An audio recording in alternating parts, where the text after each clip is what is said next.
नमस्कार, मी दिनकर शिंदे. आपण पाहताय डीएस न्यूज. तुमचं मत माझं मत मध्ये आपलं स्वागत. मित्रांनो, महत्त्वाचा आणि गंभीर विषय मी आपल्यासमोर घेऊन आलो आणि तो म्हणजे असा की महाराष्ट्रामध्ये एक नवीनच मुद्दा चर्चेत आलाय आणि तो म्हणजे शेकडो वर्षापूर्वीची औरंगजेबाची जी समाधी आहे छत्रपती संभाजीनगरच्या खुलताबादमध्ये, ही औरंगजेबाची समाधी उखडून टाकायची ही मागणी काही संघटना करतायत.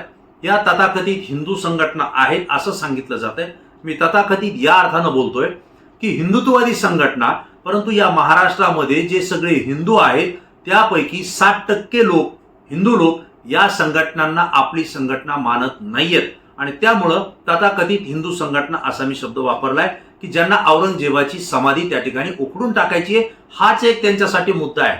जर औरंगजेबाची समाधी त्या ठिकाणी जर उखडून टाकली किंवा ती कबर, समाधीने कबर, ती कबर जर उखडून टाकली तर महाराष्ट्र हा सुजलाम सुफलाम होणार आहे. देशात नंबर 1चं राज्य बनणार आहे. सगळ्यांना नोकऱ्या लागणार आहेत. विकासाची गंगा प्रत्येक गावापर्यंत पोहोचणार आहे.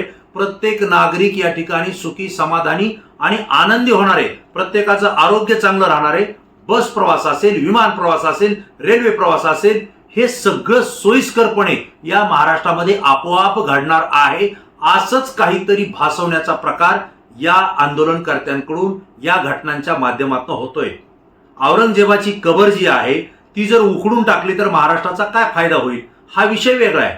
परंतु यामध्ये भारतीय जनता पार्टीला म्हणजेच महायुती सरकारमधल्या प्रमुख पक्षांना जास्त इंटरेस्ट आहे. या महायुतीमध्ये भारतीय जनता पार्टी हा प्रमुख पक्ष जरी असला तरी एकनाथराव शिंदे यांची शिवसेना सुद्धा सहभागी आहे. पण याही पुढे जाऊन राष्ट्रवादी काँग्रेस, अजित पवारांची सुद्धा काँग्रेस ही या महायुतीमध्ये सहभागी आहे. त्यांची भूमिका ही मात्र थोडी तळ्यात मळ्यात पाहायला आपल्याला मिळते. परंतु भारतीय जनता पार्टीला औरंगजेबाची कबर उखडण्यामध्ये एवढा इंटरेस्ट का आहे याचा ज्यावेळेस आपण विचार केला त्यावेळी 4 मुद्दे आपल्या लक्षात आले. हे 4च कारण आहेत की ज्यामुळे भारतीय जनता पार्टीला औरंगजेबाच्या कबर उखडण्यामध्ये इंटरेस्ट आहे. कोणती ती 4 कारणं? तर त्याच्यातलं पहिलं कारण असं मित्रांनो, विधानसभेच्या निवडणुकीमध्ये आपण पाहिलं तसं तर लोकसभेच्या निवडणुकीमध्ये भारतीय जनता पार्टीचा महाराष्ट्रामध्ये दारुण पराभव झालेला आहे. महायुती जरी असली आणि मित्रपक्ष वाढवले जरी असले तरी भारतीय जनता पार्टीला त्या ठिकाणी आपले खासदार जास्त संख्येनं निवडून आणता आलेले नाहीयेत.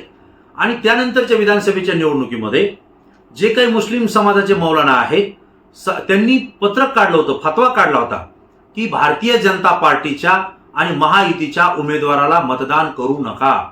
त्या ठिकाणी मुस्लिम समाजाचे आणि भारतीय जनता पार्टीला विरोध करणारे जे आमदार आहेत त्यांनाच आपलं मतदान करा असा फतवा सुद्धा काढला होता. याही पुढे जाऊन महाविकास आघाडीचे उमेदवार हे जास्तीत जास्त मतांना निवडून द्या असाही फतव्यामध्ये त्या ठिकाणी होतं.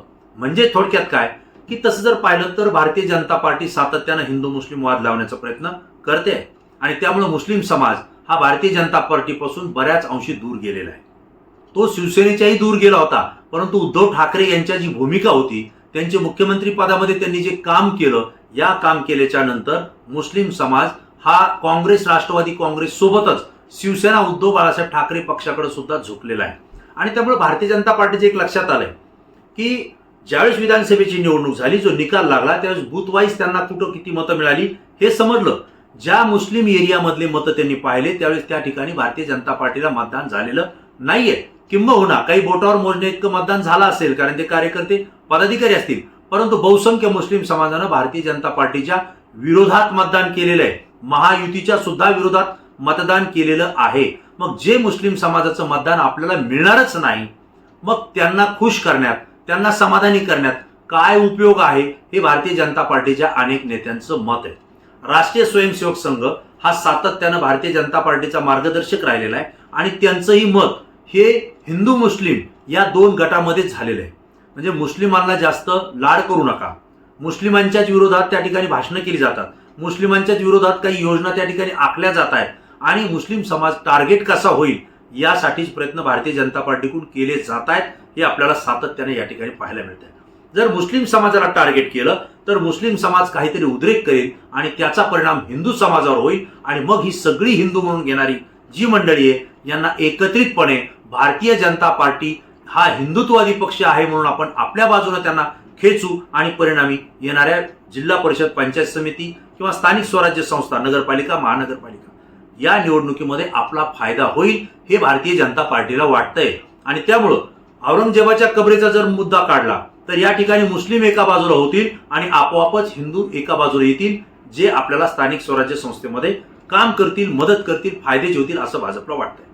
दुसरा मुद्दा याच्यामध्ये असा आहे की एकनाथराव शिंदे यांच्यासोबत महायुतीमध्ये भाजप होतीच, अनेक योजना लागू केल्या आणि निवडणुकीमध्ये आपला विजय होऊ शकत नाही ही भीती सुद्धा महायुतीच्या नेत्यांना होती, कारण पक्ष फोडाफोडी झाली होती. त्यामुळे आपण सत्तेत यावं यासाठी अनेक लोकप्रिय घोषणा विकासाच्या या ठिकाणी जाहीर केलेल्या आहेत. त्यापैकीची एक आहे लाडकी बहीण योजना. आता लाडक्या बहीण योजनेचे ज्या काही बहिणी याच्यामध्ये पात्र आहेत त्यांना तर घेण्यात आलंच, पण कित्येक महिला, कित्येक भगिनी यामध्ये अपात्र होत्या हे सत्ताधाऱ्यांना माहीत होतं. परंतु तरी सुद्धा ज्या ज्या महिलांनी या लाडक्या बहीण योजनेमध्ये आपले अर्ज केलेले आहेत ते सगळे अर्ज सरकारने स्वीकारले आणि त्यांना 1,500 रुपये महिना हा त्या ठिकाणी सुरू करण्यात आला होता हे आपल्याला माहिती आहे. आता 2,100 रुपये आम्ही वाढवून देऊ, जर आम्ही सत्तेत आलो तर 2,100 रुपये हे प्रत्येक महिलेला दर महिन्याला देऊ असं जाहीर केलं होतं. यामुळे काय झालंय की बहुतांश ज्या महिलांचं मत हे महायुतीच्या विरोधात गेलं होतं, परिणामी लाडक्या बहीण योजनेमुळे ते सरकारच्या सोबत आलं होतं. त्यासोबत महिलांना एसटी मध्ये 50% सवलत दिली होती तिकीट दरामध्ये, त्यामध्ये सुद्धा महिला खुश झाल्या होत्या. त्याही पुढे जाऊन तीर्थक्षेत्र, पर्यटन हेही शासनानं काढली होती योजना, त्यामध्ये सुद्धा काही महिला सहभागी झाल्या होत्या. आणि एकंदरीत याचा फायदा मतदानासाठी विधानसभेला या सरकारनं घेतलेला आहे. जे सत्तेत येत नाहीत किंवा येण्याची शक्यता वाटत नव्हती ते बहुमतानं सत्तेमध्ये आलेले आहेत. आणि मग आता या सगळ्या योजना जर सुरू करायच्या असतील तर याच्यासाठी निधी नाहीये, पैसा नाहीये. प्रत्येक ठिकाणी आता विकासाच्या कामाला कात्री लावावी लागते. आता आपल्या लक्षात आलं असेल की लाडकी बहीण योजना यामध्ये आता फक्त 25% लाडक्या बहिणी या योजनेला पात्र राहतील, कारण याच्यामध्ये आता चाळणी लावलेली आहे. 9 ते 10 लाख महिलांचं यामध्ये नाव यापूर्वीच कट झालेले. उलट त्यांच्याकडून दिलेले पैसे सरकार जमा करून घेतं की काय अशी परिस्थिती निर्माण झाली होती. त्यामुळे आणखी महिला ज्या या लाडक्या बहीण योजनेत आलेल्या आहेत त्या या योजनेतून कट होणार आहेत, बाहेर जाणार आहेत. हा एक परिणाम सरकारला या ठिकाणी भोगावा लागतोय, कारण त्या महिला आता नाराज होतील. एसटीचं तिकीट महिलांसाठी जे 50% केलं होतं तो तिकीट दर आता वाढवलेला आहे, त्यामध्ये सुद्धा महिला आता परत नाराज झालेल्या आहेत. याही पुढे मला आपल्याला जाऊन सांगायचं आहे की शेतकऱ्यांची कर्जमाफी आम्ही सत्तेत आल्यानंतर करू असं या सरकारनं सांगितलं होतं. देवेंद्र फडणवीस सरकारमध्ये मुख्यमंत्री झालेत, परंतु शेतकऱ्यांच्या कर्जमाफी संदर्भात या पहिल्या अर्थसंकल्पीय अधिवेशनामध्ये काहीही डिक्लेअर केलेलं नाही, काही जाहीर केलेलं नाही. त्यामुळे शेतकरी वर्ग हा सुद्धा या ठिकाणी नाराज झालेला आहे, हे मला आपल्याला आवर्जून सांगायचं आहे. म्हणजे थोडक्यात काय, नवीन विकासाच्या योजना हे सरकार तर काही दिलेलं नाही, काही देऊ शकलेलं नाही, परंतु ज्या योजना त्यांनीच जाहीर केल्या होत्या त्याच बंद करण्याची वेळ आलेली आहे. आणि त्यामुळे सरकारच्या विरोधात नाराजीचा सूर या महाराष्ट्रामध्ये आलेला आहे, निर्माण झालेला आहे. याकडचं लक्ष हे विचलित करण्यासाठी किंवा या गोष्टीकडचं दुर्लक्ष करण्यासाठी हिंदू मुस्लिम वाद निर्माण करण्याचा प्रयत्न हा भारतीय जनता पार्टी आणि महायुतीच्या वतीनं महाराष्ट्रामध्ये होतोय, हे सातत्यानं आपल्याला या ठिकाणी पाहायला मिळतंय. तिसरा भाग याच्यामध्ये असा येतोय की राज्याची जर परिस्थिती आपण पाहिली, देवेंद्र फडणवीस हे मुख्यमंत्री होऊन आणि महायुती सरकारमध्ये येऊन जवळपास 100 दिवस हे पूर्ण झालेले. या 100 दिवसामध्ये देवेंद्र फडणवीस मुख्यमंत्री झाल्यानंतर त्यांनी सांगितलं होतं आता महाराष्ट्र थांबणार नाही, विकास लांबणार नाही. लक्षात घ्या, म्हणजे आता महाराष्ट्र थांबणार नाही आणि महाराष्ट्राचा विकास लांबणार नाही. खरी जर परिस्थिती पाहिली तर महाराष्ट्र थांबणार नाही, महाराष्ट्र हा थांबलेलाच आहे, तो जागेवर राहिलेला आहे. आणि विकास लांबणार नाही म्हणणारे देवेंद्र फडणवीस आज जर आपण महाराष्ट्रामध्ये जर पाहिलं तर विकास हा लांबणार नाही, विकास हा सुरू झालेला नाही, ही स्थिती आज आपल्याला पाहायला मिळते. कुठं दिसतात विकासाच्या योजना, कुठं आहेत विकासाची कामं सुरू? आज जर महाराष्ट्रामध्ये पाहिलं तर हत्या होत आहेत, बलात्कार होतोय, खंडणी त्या ठिकाणी मागितल्या जाते, अपहरण त्या ठिकाणी होत आहे, या ठिकाणी गँगवार सुरू आहे, बेदर्दपणे क्रूरपणे हत्या केल्या जात आहेत. आपल्याला माहिती आहे बदलापूरमध्ये अल्पवयीन मुलींवर त्या ठिकाणी अत्याचार झाला, बलात्कार झाला, एन्काउंटर केलं पोलिसांनी त्या ठिकाणी आणि खऱ्या आरोपींना वाचवायचं काम पोलीस विभागाकडूनच झालंय असे ताशेरे सुद्धा त्या ठिकाणी पोलीस प्रशासनावर एन्काउंटर करणाऱ्या अधिकाऱ्यांच्या विरोधात व्यक्त करण्यात आलेले आहेत. आपल्याला आवर्जून सांगायचे की स्वारगेट जे पुण्यासारखा भाग आहे, संस्कृतीचं शहर म्हटलं गेलं, या पुण्याच्या स्वारगेटमध्ये शिवशाही बसमध्ये एका बालिकेवर, एका महिलेवर, एका युवतीवर त्या ठिकाणी बलात्कार झालेला आहे आणि या बलात्कारामधल्या आरोपीवर कडक कारवाई होणं गरजेचं आहे. जनता रस्त्यावर उतरतीये. आपण जर पाहिलं तर बीड जिल्ह्यामध्ये मस्साजोगचे सरपंच जे भारतीय जनता पार्टीचे बूथ प्रमुख होते, सरपंच होते, संतोष देशमुख, यांची अत्यंत निर्घुणपणे हत्या करण्यात आलेली आहे. अत्यंत म्हणजे किळसवाणा प्रकार त्यांच्या संदर्भात त्या ठिकाणी केलेला आहे. आणि यामध्ये जे आरोपी आहेत हे महायुतीमधल्या सत्ताधारी मंत्र्यांच्या अगदी जवळचे, एक तर राष्ट्रवादी काँग्रेस अजित पवार गटाच्या पक्षाचा तालुका अध्यक्ष आहे. आणि अशा परिस्थितीमध्ये यामध्ये महायुती बदनाम होते. धनंजय मुंडे यांना मंत्रिपदाचा राजीनामा द्यावा लागलेला आहे. अवघ्या 100 दिवसामध्ये देवेंद्र फडणवीसांच्या एका मंत्र्याची विकेट गेलेली आहे. दुसरे मंत्री माणिकराव कोकाट यांना सुद्धा न्यायालयानं त्या ठिकाणी 2 वर्षाची शिक्षा सुनावलेली आहे. ते दोषी ठरलेले आहेत, परंतु त्यानंतर त्यांना न्यायालयानं त्यांच्या या शिक्षेला स्थगिती दिली आहे. आणि ही स्थगिती यासाठी दिली आहे की जर त्यांना जेलमध्ये टाकलं, अटक केलं, तर त्यांच्या जागेवर निवडणूक घ्यावी लागेल, त्यांना राजीनामा द्यावा लागेल, निवडणूक घ्यावी लागेल. आणि याचा जो काही खर्च आहे, हा जो भूर्दंड आहे, तो जनतेच्या डोक्यावरती पडेल. आणि त्यामुळं यांची जी काही शिक्षा केलेली आहे ती स्थगित करण्यात आलेली आहे. म्हणजे इथंही सरकार बदनाम झालेलं आहे. म्हणजे त्या आवादा कंपनीच्या अधिकाऱ्यांचं अपहरण होत आहे, संतोष देशमुख भाजपच्या बूथ प्रमुखाचं अपहरण होत आहे, त्याची हत्या केली जाते, बलात्काराचे प्रकरण घडतात. आष्टीमध्ये भारतीय जनता पार्टीचे आमदार सुरेश धस यांचा कार्यकर्ता सतीश भोसले, ज्याला खोक्या म्हटलं गेलं, त्याचं प्रकरण चव्हाट्यावर आलेलं आहे. म्हणजे एक ना अनेक प्रकारे अहमदनगर, ज्या ठिकाणी अहिल्याबाई नगर आपण म्हणतो, त्या अहिल्यादेवी नगरमध्ये सुद्धा एक मुलीवर त्या ठिकाणी अत्याचार झालाय. म्हणजे अनेक घटना या बलात्काराच्या होत आहेत, अत्याचाराच्या होत आहेत, खंडणीच्या होत आहेत, अपहरणाच्या होत आहेत. आणि यामुळं सरकार हे अडचणीत आलेलं आहे, बदनाम झालेलं आहे. सरकारमधल्या मंत्र्यांच्या वेगवेगळ्या विभागामध्ये भ्रष्टाचाराचे आरोप झालेले आहेत. आणि हे भ्रष्टाचाराचे आरोप सत्ताधारी पक्षाच्या आमदारांनी त्या ठिकाणी केलेले, हे मला आपल्याला आवर्जून सांगायचं आहे. आणि त्यामुळं एक मंत्री तर मंत्रिपदावरून गेलेला आहे, दुसराही मंत्री कदाचित या 6 महिन्यात आणखी एक मंत्री जाईल, असं सुप्रियाताई सुळे यांनी सांगितलेलं आहे. म्हणजे सरकार इथं सुद्धा बदनाम झालेलं आहे.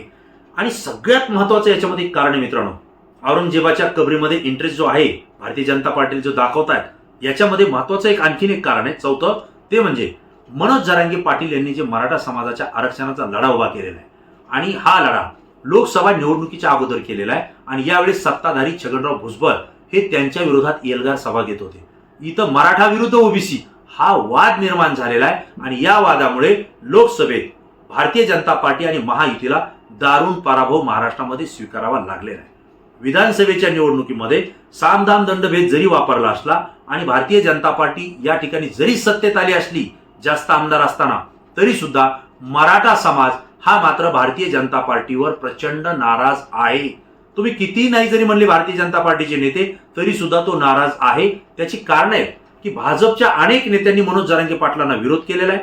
मराठा समाजाला आरक्षण देण्याच्या संदर्भात, म्हणजे ओबीसी आरक्षण देण्याच्या संदर्भात हा विरोध केलेला आहे. यामध्ये भारतीय जनता पार्टीचेच नेते, मग त्याच्यामध्ये नारायणराव राणे असतील, त्यानंतर विखे पाटील असतील, नितेश राणे असतील, आशिष शेलार असतील, त्यानंतर प्रवीण दरेकर असतील, अनेक एक ना अनेक हे भारतीय जनता पार्टीशी संलग्न असलेले नेते आहेत. त्यामध्ये प्रसाद लाड असतील. या सगळ्यांनी मराठा समाजाला ओबीसीचं आरक्षण देता येणार नाही असं स्पष्ट सांगितलंय. आणि याही पुढे जाऊन कोट्यावधी मराठा समाजानं ज्या तरुणाला, ज्या युवा नेत्याला आपलं दैवत मानलंय, त्या संघर्ष योद्धे मनोज जरांगे पाटलांच्या विरोधात आक्रमकपणे ही नेते मंडळी बोललेली आहे.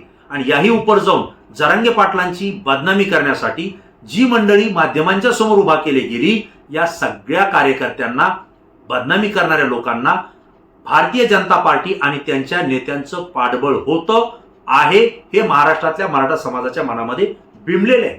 जरांगे पाटलांनी थेट भारतीय जनता पार्टीवर या संदर्भात आरोप केलेले आहेत. आणि त्यामुळे मराठा समाज हा आपल्यासोबत आता येऊ शकत नाही, हे भारतीय जनता पार्टीला माहिती आहे. लोकसभा झालीये, विधानसभा झालीये, परंतु स्थानिक स्वराज्य संस्थेच्या निवडणुकीमध्ये आता नेमकं काय करायचं? जोपर्यंत मराठा समाज हा आपल्यासोबत येणार नाही, तोपर्यंत आपल्याला या निवडणुका जिंकणं सोपं नाही, हे भाजप आणि महायुतीला समजलेलं आहे. आणि त्यामुळे भारतीय जनता पार्टीनं हिंदू विरुद्ध मुसलमान हा वाद निर्माण करण्याचं षडयंत्र या महाराष्ट्रामध्ये सुरू केलेले, हे मी आवर्जून आणि ठामपणे या ठिकाणी सांगतोय. त्याचं कारण आहे, नितेश राणे हे सरकारमध्ये मंत्री आहेत, ते भारतीय जनता पार्टीचे आमदार आहेत. ते थेट मुस्लिम समाजाच्या विरोधात उचकवणारी भाषा बोलतायत. आम्ही थेट मस्जिदमध्ये घुसून तुम्हाला तुमची जागा दाखवू असं ते बोलतायत. आम्ही त्या ठिकाणी औरंगजेबाची कबर उखडून काढू, आम्ही तुम्हाला कळू सुद्धा देणार नाही असंही ते बोलतायत. याही पुढे जाऊन मुस्लिम विरोधी आणि हिंदू ह्याचा वाद कसा निर्माण होईल अशी उचकवणारी वक्तव्य सत्ताधारी आमदार आणि मंत्री त्या ठिकाणी करतायत. त्याचं कारण आहे की मुस्लिम हा एका बाजूला गेला तर संपूर्ण हिंदू आपल्यासोबत राहील आणि त्याचा फायदा आपल्याला होईल असं कदाचित भारतीय जनता पार्टीला वाटतंय. आणि हिंदू समाजामध्ये मराठा हा बहुसंख्य समाज हा हिंदूमध्ये येतोय, जो नाराज आहे भाजपला. मग हिंदू जरी आपल्या बाजूने आला तर हिंदू मधला मराठा समाज हा मात्र आपल्या सोबत येत नाही. आणि तो जर आणायचा असेल तर छत्रपती शिवाजी महाराज, छत्रपती संभाजी महाराज यांचं जर नाव घेतलं तर मराठा समाज आणि हिंदू मधला मोठा वर्ग हा आपोआप या नावांना जोडून आपल्यासोबत येऊ शकतो, हे भारतीय जनता पार्टीला या ठिकाणी वाटतंय. आणि त्यामुळं औरंगजेबाची कबर आम्ही उखडणार हे त्या ठिकाणी बोललं जात आहे. जर ती कबर उखडली तर निश्चितपणे वाद होणार आहे, धार्मिक वाद होईल, जातीय तेढ निर्माण होईल आणि यामध्ये हिंदू विरोधी मुस्लिम झाली की सगळे हिंदू आपल्या बाजूने येतील. हे इस्पिक कदाचित भारतीय जनता पार्टीला आपल्या साध्य करायचं असावं असं तरी या सगळ्या घटनांवरून या ठिकाणी वाटतंय, असं माझं मत आहे. मित्रांनो, हे सगळं घडत असताना आज छत्रपती शिवाजी महाराज, छत्रपती संभाजी महाराज हे तमाम हिंदुस्थानचं त्या ठिकाणी आराध्य दैवत आहे. आराध्य दैवत या अर्थानं मानतो की त्यांनी केलेली कामं जी आहेत, विकासाची कामं असतील, सगळ्या समाजाला सोबत घेऊन स्वराज्य निर्माण करण्याचं काम असेल, हे सगळं पाहता आजही शिवकालीन बंधारे जे की पाण्याची व्यवस्था कशी असते ही त्या कालावधीतली आजही आपल्याला पाहावी लागते. गड किल्ले उभारलेत, आज शेकडो वर्ष झाली आहेत, परंतु या गड किल्ल्याची पायरी आणि एकही चिरा दगड हा बाजूला सरकलेला नाही.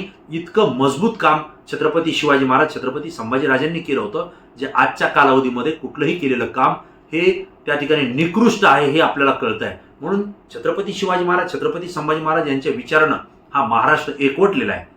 जर या दोघांच्या राजांच्या नावानं घोषणा जरी दिली तरी अनेकांच्या हाताचे मनगट वरती येत आहेत, बोट एका जागेवर येत आहेत आणि आवडलेल्या मुठीनं छत्रपती शिवाजी महाराज की जय, छत्रपती संभाजी महाराज की जय अशा घोषणा या अंतःकरणातून मोठ्या आवाजानं बाहेर पडतायत. हे संपूर्ण महाराष्ट्राला नव्हे, देशाला माहिती आहे आणि हेच भारतीय जनता पार्टीला माहिती आहे. आणि त्यामुळं आम्ही छत्रपती शिवाजी महाराज आणि संभाजी महाराजांचे अत्यंत जवळचे आहोत, आमचेच ते अत्यंत प्रिय आहेत आणि त्यांना त्रास दिलेल्या औरंगजेबाची कबर सुद्धा आम्ही महाराष्ट्रामध्ये राहू देणार नाही. कारण आम्ही छत्रपती शिवाजी महाराज आणि संभाजी महाराजांचे एकनिष्ठ प्रिय आम्हाला असलेले ते दैवत आहे असं भारतीय जनता पार्टी दाखवण्याचा प्रयत्न करत आहे. आणि म्हणून या 4 मुद्द्यांमुळे भारतीय जनता पार्टीला औरंगजेबाच्या कबरीमध्ये इंटरेस्ट आहे असं माझं मत आहे. कारण यामध्ये राजकारण एक राजकारण आणि मतदान आपल्यासोबत घेऊन केवळ स्थानिक स्वराज्य संस्थेमध्ये आपल्याला विजय व्हायचा आहे. आणि हिंदू मुस्लिम वाद लावून मुस्लिम एका बाजूला गेला तरी हरकत नाही, पण तमाम हिंदू आपल्या बाजूला राहिला पाहिजे याची रणनीती भारतीय जनता पार्टी आणि महायुती या ठिकाणी आखताना आपल्याला पाहायला मिळतंय असं माझं मत आहे. मित्रांनो, तुम्हाला काय वाटतंय? खरंच भारतीय जनता पार्टीला छत्रपती शिवाजी महाराज, संभाजी महाराज यांच्याविषयी प्रेम आहे का, आपुलकी आहे का? मी हा प्रश्न धाडसाने विचारतोय. कारण छत्रपती शिवाजी महाराजांचा पुतळा पडला, विटंबना झाली, त्यातल्या आरोपीला काहीही शिक्षा झालेली नाही, या उलट त्याला संरक्षण देण्यात आले. ज्या राहुल सोलापूरकरनं छत्रपती शिवाजी महाराजांच्या विरोधात अपशब्द वापरले, अपमानास्पद भाषा वापरली, त्याच्यावरही कुठली कारवाई झाली नाही, त्याला पोलीस संरक्षण देण्यात आलंय. प्रशांत कोरटकर जो नागपूरचा आहे, पत्रकार म्हणतो, तो भारतीय जनता पार्टीच्या अत्यंत निकटवर्ती, अत्यंत जवळचा आहे. तो संभाजीराजे छत्रपती शिवाजी महाराजांच्या विरोधात अपमानास्पद बोलतोय, तुमचा राजा पण गेला असं तो बोलतोय, आमच्या ब्राह्मणांमुळे छत्रपती शिवाजी महाराज वाचले असं तो बोलतोय. त्याच्यावर कुठलीही कारवाई होत नाही, त्याला संरक्षण मिळतंय. आणि ज्यांना ज्यांना छत्रपती शिवाजी महाराजांची बदनामी केली आहे त्या सगळ्यांना हे भाजप सरकार संरक्षण देत आहे, त्यांच्यावर कुठलीही कारवाई करताना दिसत नाही. त्यामुळं भारतीय जनता पार्टीला खरंच छत्रपती शिवाजी महाराज, संभाजी महाराज यांच्याविषयी प्रेम आहे. यामुळेच औरंगजेबाच्या कबरीविषयी त्यांना इंटरेस्ट आहे का मी सांगितलेल्या 4 मुद्द्यांमुळे भारतीय जनता पार्टीला इंटरेस्ट आहे? तुम्हाला काय वाटतं? तुमची प्रतिक्रिया तात्काळ द्या, कारण तुमची प्रतिक्रिया आमच्यासाठी अत्यंत महत्त्वाची आहे, कारण ती संपूर्ण महाराष्ट्रातून असते, ती अत्यंत अभ्यासू असते. मित्रांनो, जाताना एक विनंती करेल की DS न्यूज ही सत्य माहिती रोखठोक आणि परखडपणे सांगते. म्हणूनच कोट्यवधी प्रेक्षकांनी या चॅनलला आपली पहिली पसंती दिली आहे, त्यामध्ये तुमचा सुद्धा सहभाग आहे. गोदी मीडिया जो की सरकारच्या मांडीवर बसलेला आहे आणि तो सरकारला हव्या तशा बातम्या दाखवण्याचा प्रयत्न करतोय, तो आपल्या बातम्यांना त्या ठिकाणी स्थान देणार नाही. त्यामुळे DS न्यूज हे आपल्या विचारांना स्थान देतं. त्यामुळं ही माहिती, हा व्हिडिओ जर आवडला असेल तर जास्तीत जास्त मित्रांना शेअर करा आणि DS न्यूजला सुद्धा सहकार्य करा. पुन्हा नवीन विषय, नवीन मुद्दा घेऊन आपल्यासमोर येईल. तोपर्यंत धन्यवाद.